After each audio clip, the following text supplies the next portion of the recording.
રાજ્યના ખેડૂતોની વહારે આવ્યું કોંગ્રેસ પક્ષ। ખેડૂતોના દેવા માફ કરવા અંગે કોંગ્રેસની મોટી પહેલ। કોંગ્રેસના ધારાસભ્યો પોતાનો પગાર ખેડૂતોને આપશે। તુષાર ચૌધરી અને અમિત ચાવડાનો સરકારને પત્ર।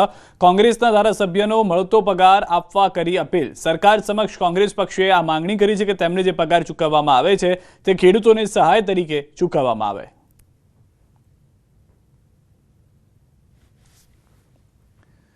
અમરેલી જિલ્લામાં કોંગ્રેસ દ્વારા ખેડૂત બચાવો સત્યાગ્રહનો આજે ત્રીજો દિવસ છે। આજે રાજુલા ખાતે કોંગ્રેસના પ્રતિક ધરણા। કમોસમી વરસાદ નુકસાન સામે કોંગ્રેસ આક્રમક છે।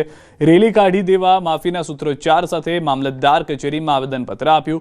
પરેશ દાણાની, પ્રતાપ દુધાત સહિત કોંગ્રેસ નેતાઓ ઉપસ્થિત રહ્યા હતા। સરકાર સહાય આપે અને દેવા માફ કરવાની માંગ કરી। પૂર્વ નેતા વિપક્ષ પરેશ દાણાણીના સરકાર પર આકરા પ્રહારો પણ જોવા મળ્યા।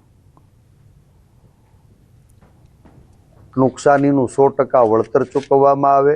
ખેડૂતોનો વધો ઘટો માલ સત્વરે ટેકાના ભાવે ખરીદવાના કેન્દ્ર શરૂ થાય। પાક ગુણવત્તાના ધોરણો હળવા કરવામાં આવે। પાક ખરીદીની માથાદીઠ મર્યાદા નાબૂદ કરવામાં આવે।